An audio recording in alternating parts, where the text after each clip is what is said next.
In this video, I'm going to show you guys how to clean a dirty volume control. This can go for CB radios, home stereos. I just happen to have a CB radio on the table here that needs some help. So I just thought I would show you how I take care of that. And I use a few things. I use Deox D5. Sometimes I'll back it up with a little G5. If you don't have that, that's no problem. And then I have actually a full can and an empty can of CRC QD electronic cleaner. So anyway, what I usually do is I will clean the pot with the electronic cleaner. That's safe for these pots. I've never had any problems with those eating those up. Safe for plastic, etc., etc. I mean, that's made for electronics. And then I back that up after I've cleaned it with the electronic cleaner. I back it up with some D5. That helps finish it off. It cleans it up a little bit and lubricates it as it does it. It will also protect the surface later on. And then now this may be overboard, but I'll sometimes back it up with a shot of G5 here. And I like this stuff. This stuff seems to kind of just like top this off as far as, you know, just my repair seems to last longer like that. Doing it this way for 35 plus years. And I've never had a problem, never eaten up a pot or anything like that. So here's what we're gonna do. We'll listen to the issue first. Okay. So we want to clean that up. That's not going to work. I also have, I believe it's Squelch. That was making noise. This is an old 1972, 1973 Pierce Simpson mobile CB radio. And the pots, when I first received the item, the pots were very hard to turn. And then, of course, noisy as well. I also have a switch here, this little side switch down here, that is very hard to operate as well. Actually, it's so hard to slide that I'm afraid of breaking the plastic piece itself. So I'm going to start in here. Let's get going. Okay, so I'm ready to go. So I've got a couple folded over paper towels, doubled up paper towel here just to protect the mat, and just I don't want to get this stuff all over. I don't mind getting the cleaner on any of this, but the Deox, I just don't like that slight residue that it will leave, and that's the protected residue. That's why we're using it on here.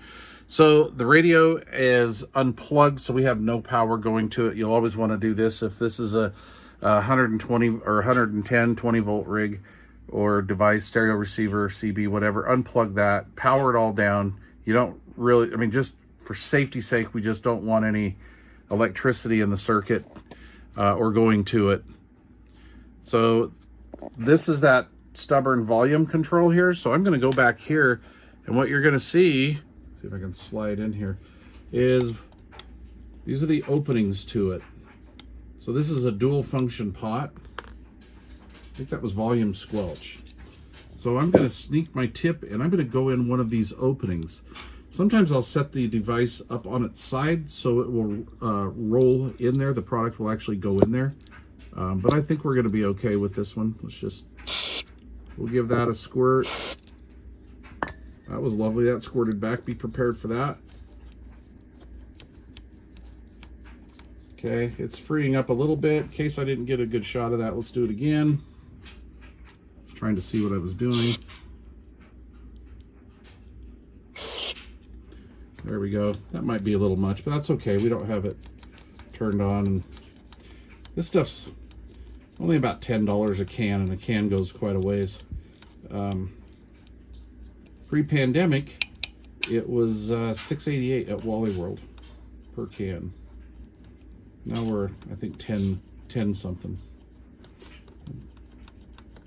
I'll leave links to this stuff down below. Okay, so we're going to work that. So what I'm doing is I'm working the outer, and I'm going from all the way counterclockwise to clockwise. So I'm kind of going like this, and then like this, and like this, because I can't really get my finger in there to do the whole rotation. Okay, and then I'll do this one, and not forgetting the actual switch itself. Then we're going to do this again, and this feels like it's freeing up pretty good. Okay, I could go two ways here. I could throw another shot in, or I could try just a shot of deox, which I think is what I'm going to do. I don't believe I'm going to need more, so we'll try it. If not, you can always go back and do the same process. So I'm going to get the D5 in here, give it just a little squirt. Don't want to make a mess. Stuff kind of goes a long way, but you don't need to be cheap with it. I'd do a better job if I wasn't trying to hold the camera too. So we'll start with the inner knob. She's freeing up a little bit better. Okay, we'll go to the outer knob now. And almost all the way clockwise, it was a little rough. So what I'm doing again is I'm like going back here to fully counterclockwise, and then I'm turning it X amount of degrees.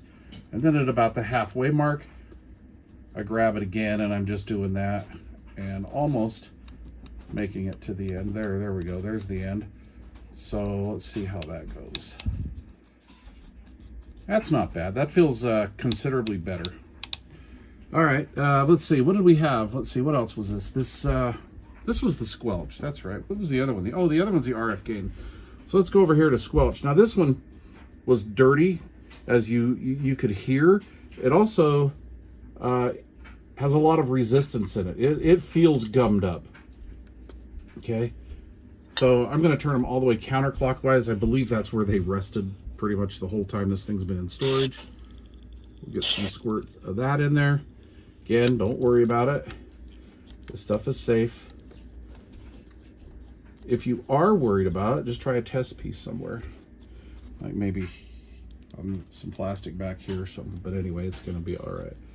Okay, this one still feels gummed up. The outer knob is not too bad. The outer ring is not too bad. This one still feels gritty, and it's not really loosening up. So let's see if we can get some more dirt out of there. Oh, that was lovely. All right, let's try that. And there we go. That feels a little bit better. Still slightly gritty, but anyway, better for sure. If you have a little bit of compressed air available, you could take that and just go in there, but don't use like 90 or 100 pounds, you know, maybe cut that in half just in case. All right, that's not bad. Let's throw some D5 in there. And boy, I always finish off with that little flick, don't I? There we go. This has a extension on it, so that's why it's kind of a little shaky there. All right, now this is the cleaner. This is the D5 removes the oxidation, and we've already hopefully removed most of the physical dirt in there. And while the D5 is doing this, it's also giving us a bit of lubrication. And I'm actually wondering if the grittiness is part of this two-piece knob. I have before seen grit in here. So when I actually go to service the radio and I take off the front faceplate, I would not be surprised if there's a bunch of dirt and grit around each shaft as it goes into the pot itself. So I'll kind of remember that a little bit, and then what I'll do is clean around there. So I'm gonna throw some gold in here because I just kind of like the properties of the gold, and we'll just see if that smoothens things out. And guess what? That smoothed out. Yeah, you betcha. There we go. You know, that's the thing. I've done some of these videos before and guys are like, no, you shouldn't do that, you shouldn't do this, you shouldn't do that. Well, you're seeing it like right now, real time. Oh my gosh, that one feels 100% better. And this one's coming out of it. A little gritty right in there. So anyway, but it is coming out of it. And just for giggles, because I feel just a little bit right down there at the bottom, well, I've got that stuff out. I'll just give that a little bit of gold real quick. You know, this stuff's spendy, guys. It's, you know, depending on the price, I'm just going to throw a price out there. You know, some places have sales and stuff, but, you know, that stuff's like, what, $18 a can or something like that. Maybe 20, maybe 15. I don't know. It just kind of depends. Let's say between 15 and 20 bucks a can. And people are like, wow, that is really super expensive.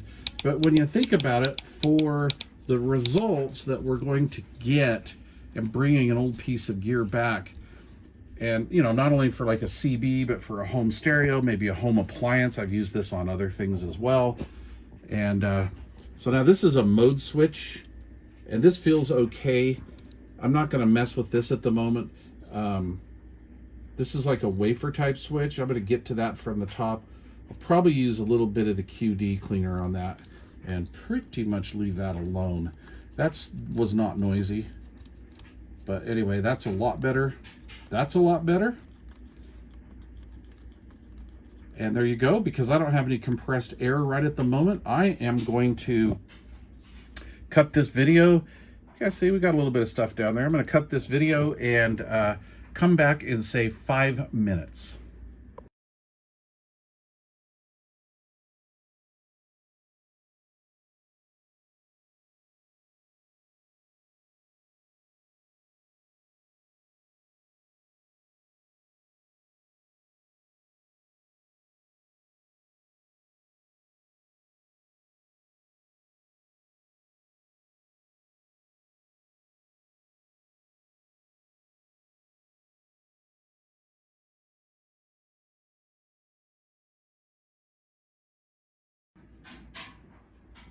All right. Wow, that was a quick 5 minutes. So anyway, I have put power to it, and we are going to give this a test. There we go. Beautiful. I'm going to turn the volume up and down. Let's see if I can get his.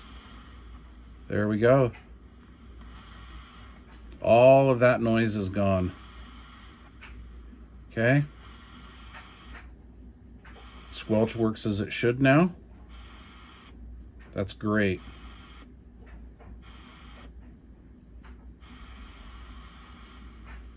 Very nice. Very good. I'm very happy with that.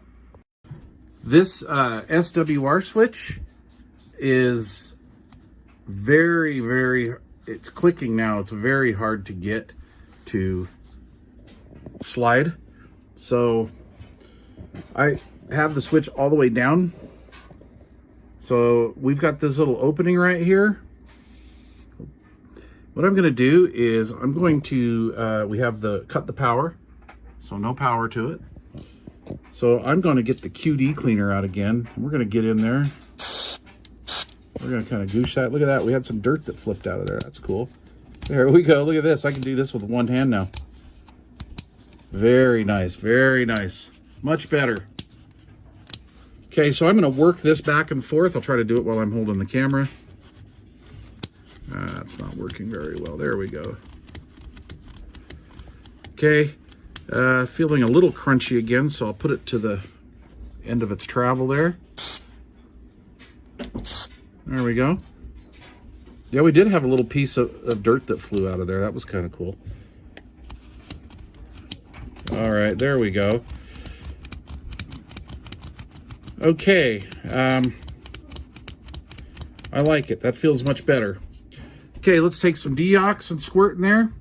You know, we could do two things here. We could get a little bit of compressed air and possibly clear the rest of that out. I'm just going to do it manually. There we go. Look, there's a little dirt spewgie that came out of there. So let's hit it with some D5. Might get a little bit of kickback. There we go. We're all right. And let's work that in. So let me see if I can hold this camera again. Should have got a tripod. Oh yeah, 100% better. See a little bit splash out there? That's all good. In fact, seeing as it did that, let's physically set this up and let's give this just a little bit more, just to push, come on, just to push whatever else is in there. Nope, oh, I have the switch up, I believe. Let me look. Yes. Okay, there we go. We got to get down in there. All right. Come on. This is harder than I thought. Okay, we'll work that a second. I don't know if we gained anything by that, but I'll sleep better tonight knowing that. And then what I'll do is I'll just back it up for giggles here with some gold. Just because I've done this like this in the past, that I've had extremely good results. What I was saying earlier in the video, you know, these can be like $15 to $20 a can, right? But you can also do other things. I mean, this isn't just for like cleaning pots and stuff like this, and like radios and stuff, but electronic switches, maybe something in a household appliance or something. It's just really good to have this stuff laying around. And because they're so expensive, even back in the day when I was really young, you know, that was expensive. I think they were like $13 a can back in the day. And I would go very sparingly with it. The problem is the can would actually depressurize before I ever finished using the product. So I just learned to do a better job and a longer lasting job. You don't need to be so stingy with it. You can be somewhat liberal with it and just kind of get it in there and get your stuff done. Anyway, there you go. That is a very successful project. Now I can do the alignment on this radio. I wanted all this to be right before I start doing the alignment and the critical measurements on it. We can't have that with, you know, intermittent voltages possibly, or any of those side effects. So anyway, please leave questions or comments down below, and thanks for watching.